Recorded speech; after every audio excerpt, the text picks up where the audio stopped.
progress up, the majority of the planet apparently is vibrating between 200 and 300, and love is at 500.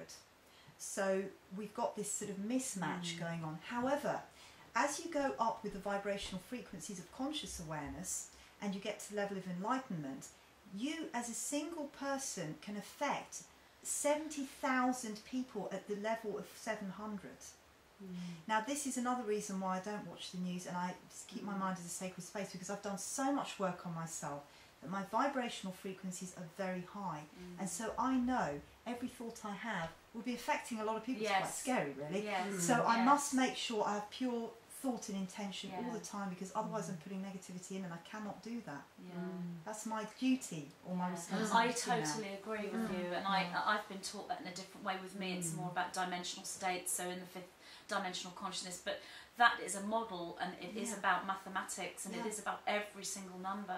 Miss Shirley Batty, who I interviewed recently, said there are 144 dimensions. Well, I hadn't been shown that. I'd been shown 13, I think, at the moment, is all I've seen. So when she said 144, but then it switched to a different model. It's a different model, and there are other models where we're in the third density and we're switching to the fourth, and we're nowhere near the fifth. That's another model. All these different models. But what you're saying, which I don't understand because I'm not mathematical, but what the 9 is showing me is these sort of, you know, parallel.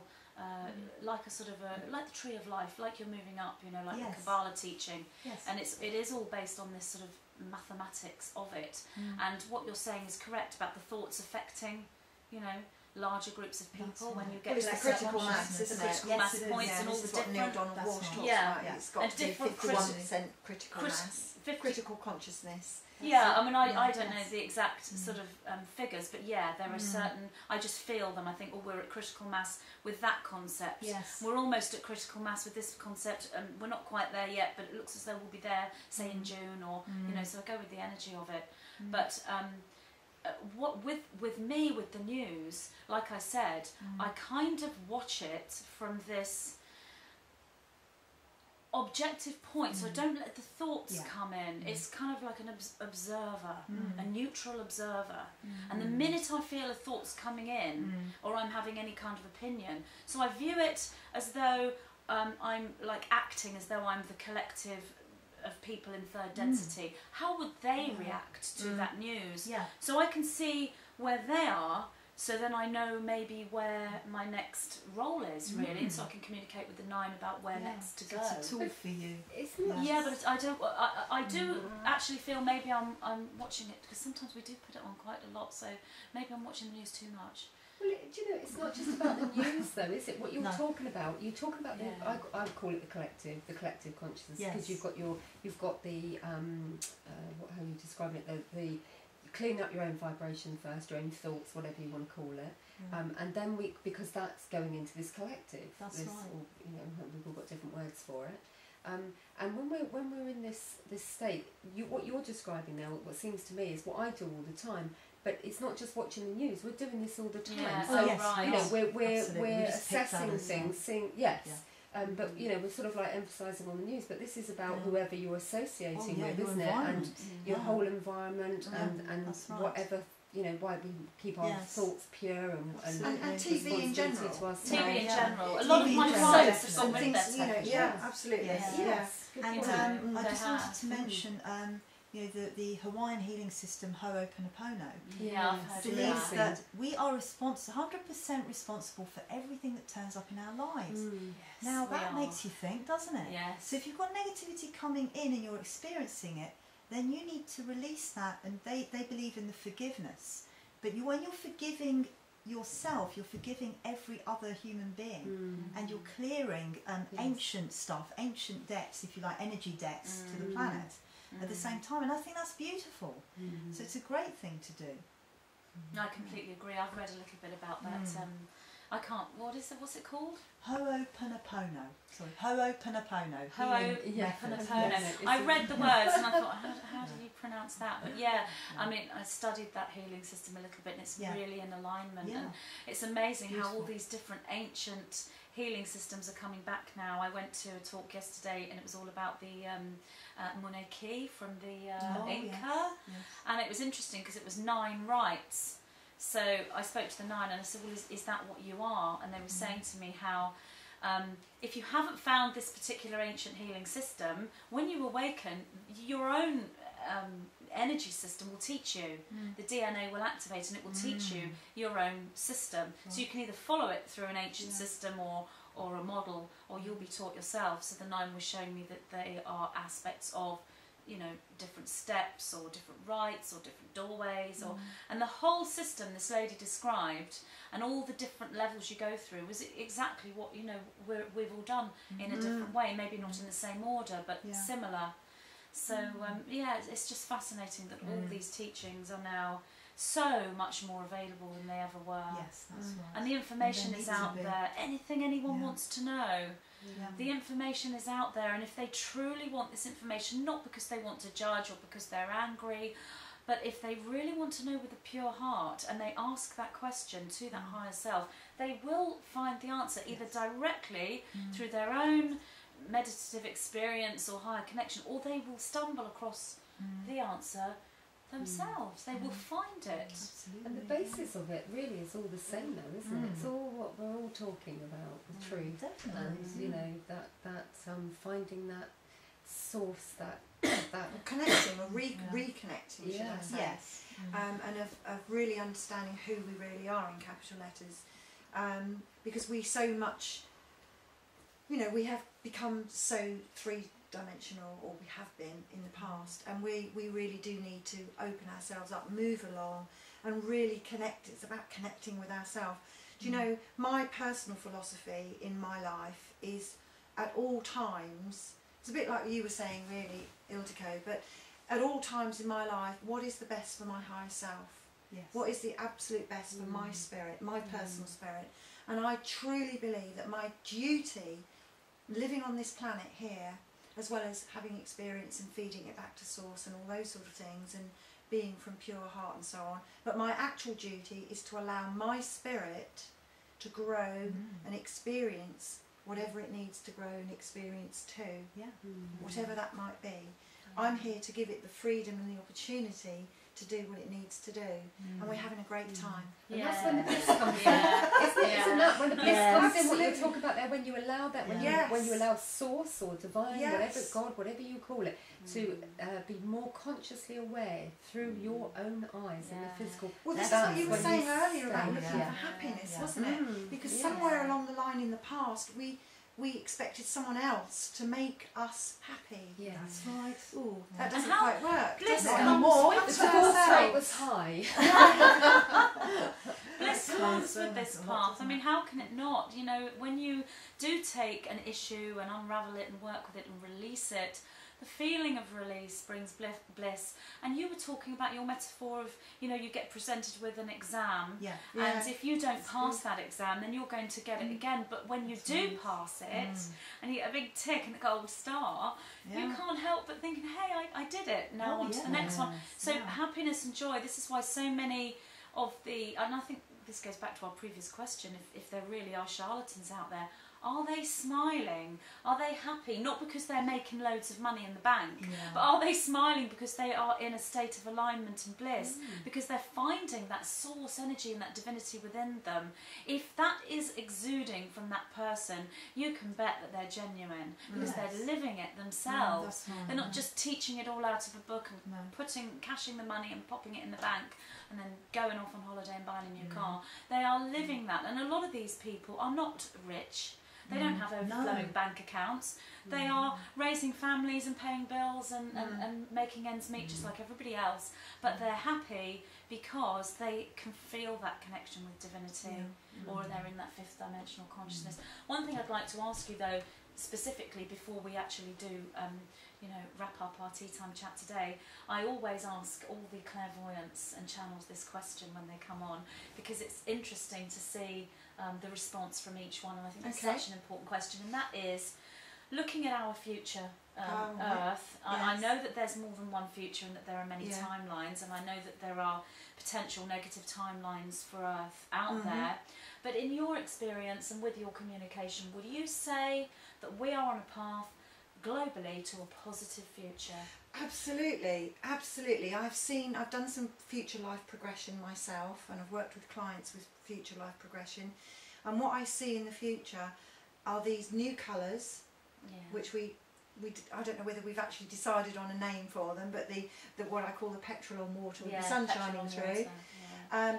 Lots of new colours, lots of crystal kind of structures, lots of glass, mirror, everything that resonates light and bends light. Geometric shapes. Yes, absolutely. Everything's very clean. There is no need to eat or sleep or talk. We can if we choose, and there will be still third dimensional people living there. But the majority, just the same as we've got perhaps two-dimensional people living here right now, and maybe fourth dimensional. It's a gradual process, isn't it? So in this reality that I've seen, there are fewer people. I have to say, there are fewer people. But one thing I did find interesting is that, you know, I don't know about in other countries, but certainly in our country, in London, we have the freedom of speech, where we'll have someone standing on a street corner shouting the news from the newspaper. You know, can't get it. Blah, blah, blah. In my future reality, people are almost doing that with spiritual messages, not religious messages, but spiritual messages, and it's commonplace. It's accepted. We know now, the majority of people know the value of spiritual guidance. Every leader in every country, or every, I can't say country because I didn't see countries, but in every community there is a leader, and that leader has a spiritual guide, whether it be a physical guide or a spiritual guide, as used to be, of course, many years ago. So it's all very, very positive, I think. So these fewer people, is this something that comes about through a natural earth evolution and nothing more, you know, not a sinister plan? That is a natural I believe evolution. it's to be a natural. Earth is cleansing herself now. Mother Earth is in a cleansing process. We are, you know, having cleansing opportunities, or Mother Earth is taking those opportunities and will do so more. So people don't need to panic about, you know, overpopulation and that sort of thing, and try and, you know, create strategies to change that by stopping people from having babies or whatever, because the Earth can take care of that herself. And that's also the information I've had. And another thing, these byproducts that tend to come to the human being when they are awakening to that sort of higher self perspective, and the 12-strand DNA formation, crystalline cellular makeup, and all that. These byproducts of invisibility, telekinesis, teleportation, is this within this vision of the future Earth? Oh, absolutely. Yeah, absolutely. Because this is why we don't actually need to eat or speak. We can communicate telepathically, or we could choose to speak if we want to. But equally, we come from a dimension where speech was before speech. What did we do? We got hold of you and pulled you. That could still happen now, couldn't it? So we have that choice to physically attract your attention to somewhere else, or to actually speak. In the future we will just, and we're already doing it, aren't we? We're already doing it. This is what I was going to say. I have 2 clients this week, and this isn't something to chase, and I know a lot of people get very excited and sucked into these byproducts. It is part of the spiritual path, and it isn't to be the goal. But I do have 2 clients this week who were not chasing this, it just happened. I don't know if you've heard Shirley Batty. I mean, certainly in my interview she talks about sometimes she goes into such high vibrational states that she'll become invisible. Absolutely. Well, I've had 2 clients this week. I didn't witness it because these are Skype to Skype calls, but I had 2 clients this week who have been in situations where they have become invisible. Experienced that and myself. These are genuine clients, and I know that they're telling the truth. And in fact, one client was with a non-believing friend who doesn't believe in any of this, who was extremely panicked and thought there was something wrong or their sight and possibly had to go to the doctor. So this is 2 clients this week have become invisible, and both times their consciousness was actually, they were just daydreaming. Well, one was, another one it was a different situation, but this particular client was just daydreaming and envisaged that they were somewhere else, and they really felt like they were somewhere else. All the images in the room had gone, and they had a vision of being somewhere else, and that's when they'd become invisible. I mean, I saw that because they've said, Magenta, why did this happen? And I saw that as they were still there, but the energy had raised to such a point that they couldn't actually be seen. Has this come into your clientele at all? Absolutely, it's happened to myself. It has. And my experience was that I was completely unaware. So were my clients, completely unaware. And it was at a shopping centre. And I was quite tired. I personally had enough, and I was with my 2 daughters, and I was standing outside a shop, and I don't know what they were doing, but you know, lots of energy, and I can remember thinking, oh, I wish I could be at home. And that's all I thought. So I was still standing outside of the shop, and I saw them come out, and I saw them walk past, and I saw them walk back. Then I saw them go in the shop. Then they came out and said, well, there you are. Oh, they didn't see you. That's amazing. And I said, well, I've been here all the time. Well, with my client, the other person with my client was driving a car. Oh, wow. And my client was just daydreaming and was somewhere else, and this poor driver had to pull over and couldn't drive because my client had disappeared. You know. And this is amazing. And the thing that you said there, and what you said about your client, is they were just somewhere else. Your mind was somewhere else. You actually made a statement. I wish I just want to be at home. There. Okay. Shopping. So this is how this is it in action. This is energy in I was action. unaware And of the it. person that was. You know, it's literally you're fading. You're putting your attention somewhere else. So your consciousness is there at home or wherever it is, daydreaming, whatever. And this is what happens. And no, people can't see it. I've been having a lot of that myself recently. I'm actually consciously aware that I'm doing it, and that I'm actually people aren't seeing me. And again, it's we're all doing this. Is the same with telepathy. Putting my conscious awareness somewhere completely different with another person. Yeah. Energy. So if we all put our consciousness somewhere else right now, we could all disappear. Great way to wrap Let's up. do it. We could get the editor to just edit out, and then we'll all just we can just fill the blanks over. No, you don't. We'll disappear. Trick of the camera, they won't believe it. No. Wonderful. So thank you so much, Ildiko, for joining welcome. us It's been today. great fun. And Thank Sheela, is there anything anyone would like to say before we say goodbye? I'd just Keep like up to the thank good you for work. this opportunity to have this lovely chat with you. Really It's great. great. Really enjoyed it. And Really tell enjoyed Jess to break out the cakes and another cup of tea. Sounds good. There they are. Yeah, thank you so much. This has been fantastic. It's been good really Lovely great. energy. Yeah. Really lovely. Had some interesting talks. Thank you. Thank you. Thank you. Thank you.